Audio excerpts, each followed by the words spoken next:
देखो कल अपन ने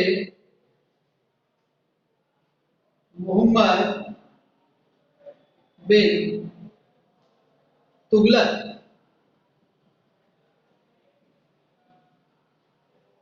1325 से 51 ईस्वी, इसका कौन सा अभियान देखा था? खुरासान का अभियान देखा था। कौन सा अभियान था?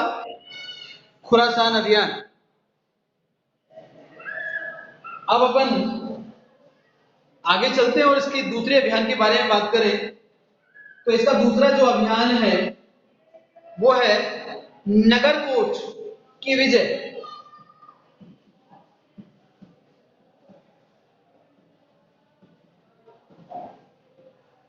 किसकी विजय? नगरकोट की विजय।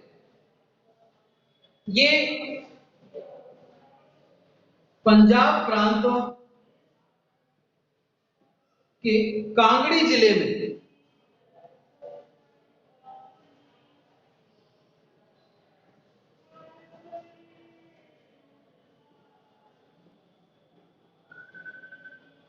किसमें? पंजाब प्रांत के कांगड़ी जिले में स्थित था। ये आज भी हम बात करें तो इसके अवशेष कहां मिले हमें? पंजाब प्रांत के कांगड़ी से। ठीक है, ये पंजाब कौन सा पंजाब है ये ध्यान रखना, पाकिस्तान वाला पंजाब है। तो अब ये जो कहां पर है? पाकिस्तान। कहां पर है? पाकिस्तान में है। किसमें है? पाकिस्तान में। यहां पर हिंदू राजा का शासन था।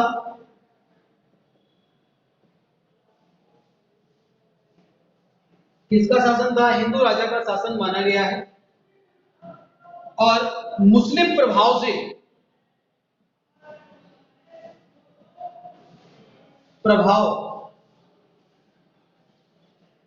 मुक्त था या स्वतंत्र था।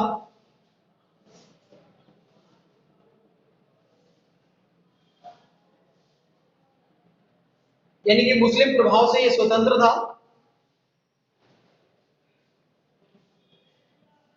इस पर विजय करने के लिए 1337 ईस्वी में, कितने में? 1337 ईस्वी में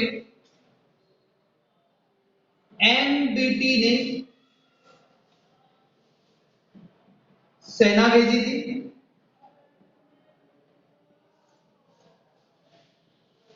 क्या भेजी थी? सेना। नगरकोट के राजा ने नगरकोट के राजा ने बहादुरी से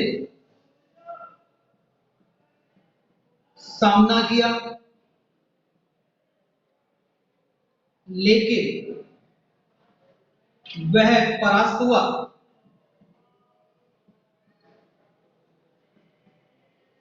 लेकिन वो क्या हुआ है? परास्त हुआ है। और जैसे ही परास्त हुआ, नगरकोट पर एमबीटी का यानी कि मोहम्मद बिन तुगलक का अधिकार हो गया।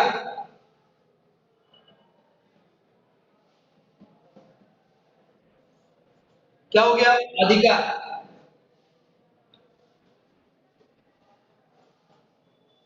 एमबीटी यानी कि मोहम्मद बिन तुगलक ने नगरकोट के किले को वापस हिंदू राजा को दे दिया।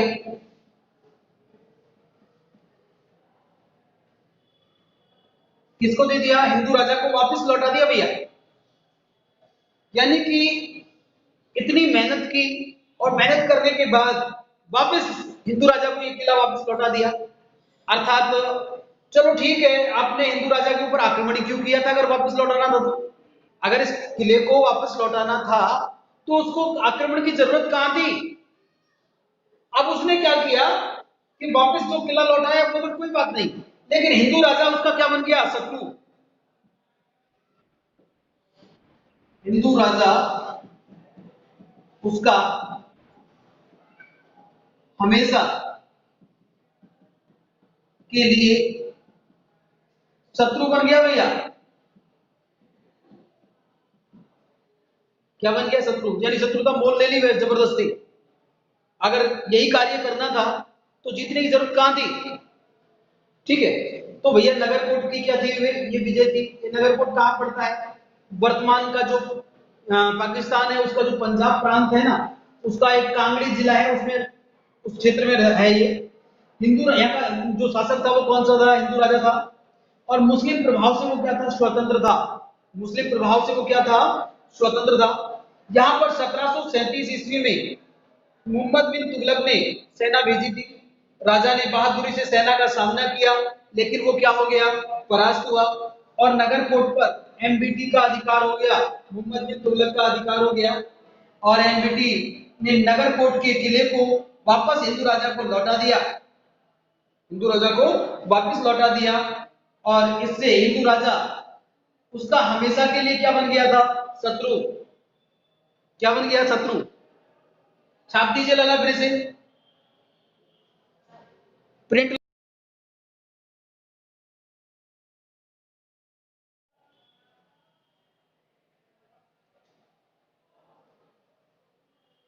तो नगरकोट की विजय की बात कर रहे थे। कहां पड़ता है ये? पंजाब में। पंजाब के कौन से जिले में? कांगड़ी जिले में। यहाँ का शासक हिंदू राजा था और वो क्या था? मुस्लिम प्रभाव क्षेत्र से स्वतंत्र था। इसलिए मोहम्मद बिन तुगलक ने 1337 में क्या की थी? आक्रमण किया। और राजा ने बहादुरी से यानी कि मोहम्मद बिन तुगलक का क्या किया? सामना। और वो परास्त हुआ लड़ते हुए। और नगरकोट पर एमपीटी का अधिकार हो गया। इसके बाद एमपीटी ने नगरकोट के किले को वापस हिंदू राजा को लौटा दिया। एक बात तो हमने मान ली कि हिंदू राजा को वापस किला लौटाया है, ये तो उपकार है। लेकिन इस चीज को समझो कि उसके मन में हमेशा के लिए क्या बन गया? ये मोहम्मद बिन तुगलक शत्रु बन चुका था।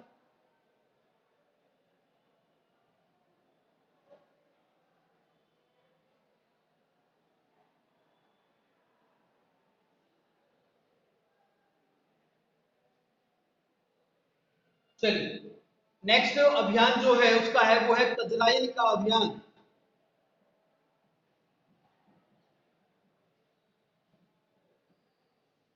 या कजराइल पर आक्रमण। किस पर आक्रमण?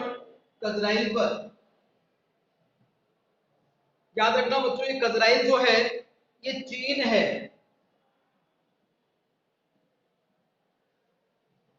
कौन सा है? चीन। तो ये कौन सा आक्रमण हो गया? चीन पर आक्रमण। यानी कि जो कजराइल वाला जो क्षेत्र है वो चीन में पड़ता है, यानी हमारे हिमालय से आगे जाकर पड़ता है, हिमालय को पार करना पड़ता है। तो वो क्षेत्र जो आता है वो कौन सा आता है? कजराइल आता है। और कजराइल पर उस समय किसका अधिकार था? चीन का अधिकार था। किसका अधिकार था? चीन का। तो कजराइल पर मोहम्मद बिन तुगलक ने क्या किया है? आक्रमण किया है। एक चीज याद रखना बच्चों, ये आक्रमण जो हुआ है 1336 ईस्वी में हुआ है। कब किया गया है? 1336 ईस्वी में ये आक्रमण किया गया। जो ये आक्रमण जो किया गया, इसके इतिहासकार निम्न कारण बताते हैं, अलग अलग कारण बताते हैं। तो उनमें से कुछ इतिहासकार हैं।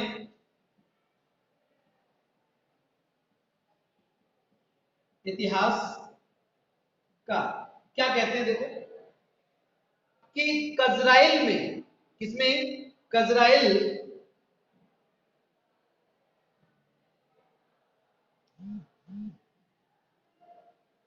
जो कजराइल वाला जो क्षेत्र है, यहां पर जो युवतियां हैं अर्थात जो महिलाएं हैं वो बहुत खूबसूरत रहती हैं। ठीक है, उनको प्राप्त करने के लिए मोहम्मद बिन तुगलक ने यह आक्रमण किया था।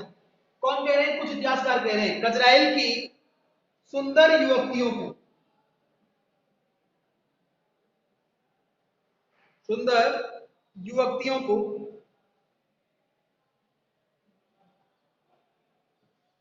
प्राप्त करने के लिए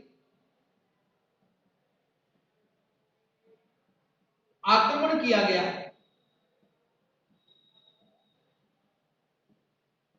ये किसने कहा है? कुछ इतिहासकारों ने कहा है कि भैया कजराइल की जो स्त्रियां हैं वो सुंदर होती हैं, उनको प्राप्त करने के लिए मोहम्मद बिन तुगलक ने 1336 ईस्वी में क्या किया था? आक्रमण किया था। कितने में आक्रमण किया था? 1336 ईस्वी में आक्रमण किया है। इस आक्रमण का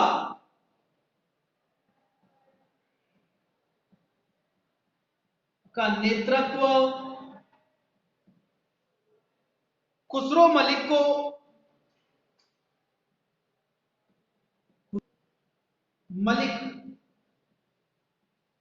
सौंपा था। यानी कि इसका सेनापति किसको बनाया गया? खुसरो मलिक को बनाया गया था। और खुसरो मलिक 1 लाख सेना लेकर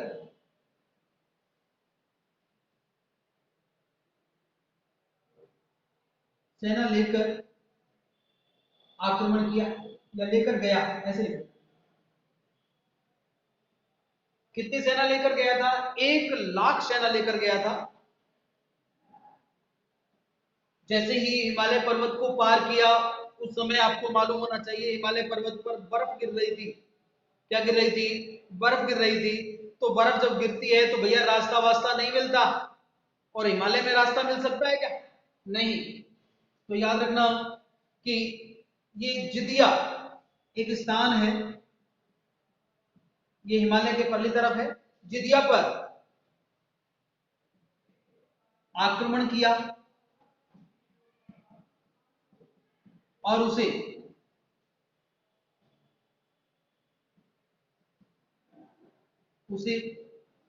जीत लिया।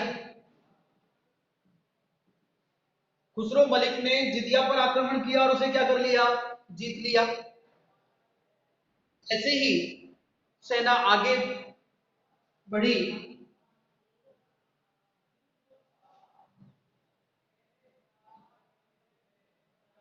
इसके बाद सेना बुरी तरह से परास्त हुई।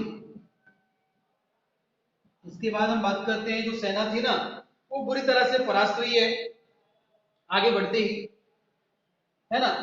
ऐसा माना जाता है कि समस्त सेना समाप्त हो गई।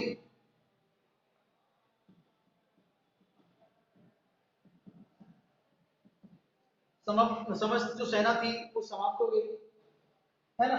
याद रखना, आपके कुछ इतिहासकार हैं जिनका नाम है आपके इब्न बतूता।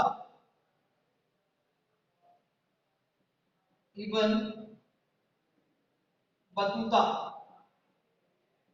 के अनुसार 10 सैनिक, इब्न बतूता कितने सैनिक? 10 सैनिक वापस आए।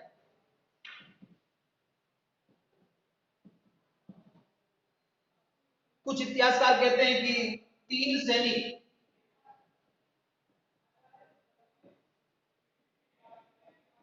सैनिक वापस आने की बात करते हैं। कुछ इतिहासकार कहते हैं कि भैया 3 सैनिक वापस आए 1 लाख में से। और इब्न बतूता कहता है कि नहीं, 10 सैनिक वापस आए थे। अर्थात ये अभियान भी क्या रहा? असफल।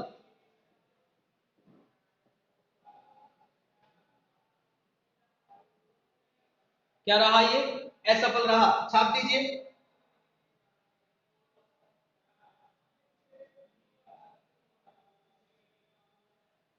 ये अभियान भी क्या रहा है? असफल रहा है भैया।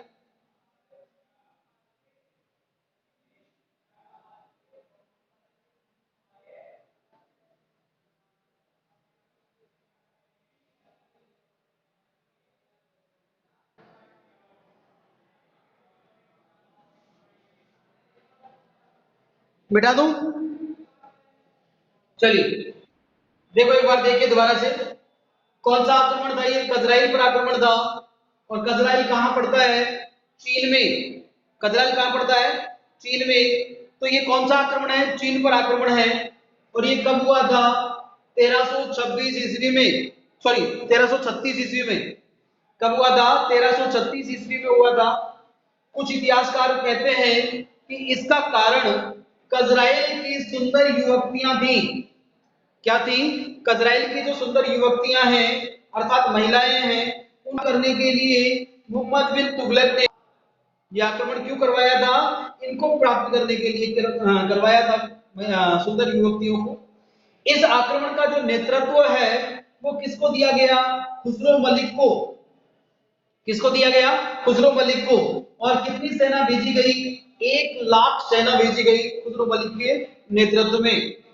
और खुसरो मलिक ने सबसे पहले जिदिया पर आक्रमण किया और उसे जीत लिया।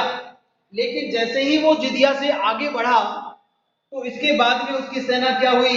बुरी तरह से परास्त हुई और उसकी अधिकांश सेना समाप्त हो गई, समस्त सेना समाप्त हो गई। जो कुछ तो सेना कहाँ समाप्त हो गई? युद्ध में ही।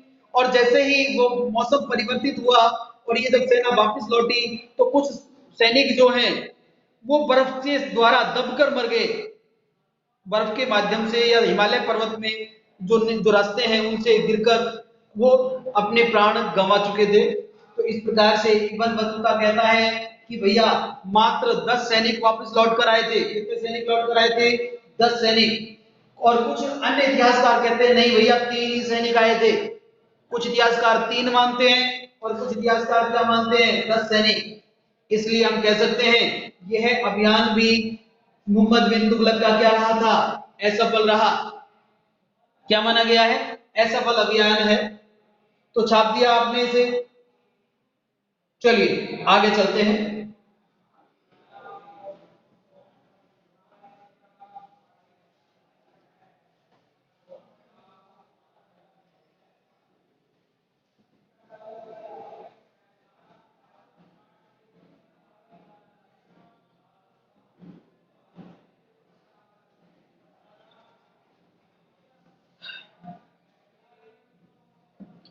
मोहम्मद बिन तुगलक की मृत्यु।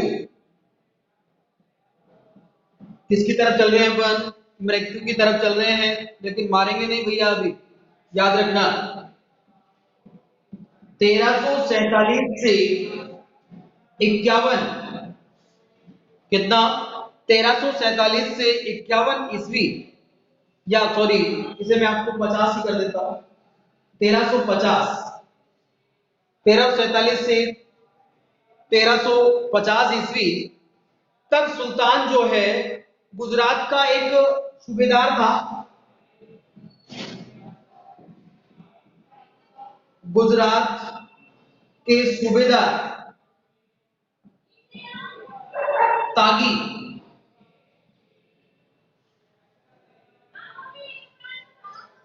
यानी गुजरात का एक सूबेदार है जिसका नाम क्या है? तागी। इस तागी के विद्रोह को दबाने में व्यस्त था।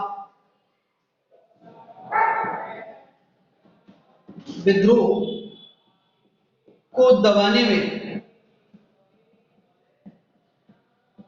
लगा हुआ था। किसके विद्रोह को दबाने में लगा था?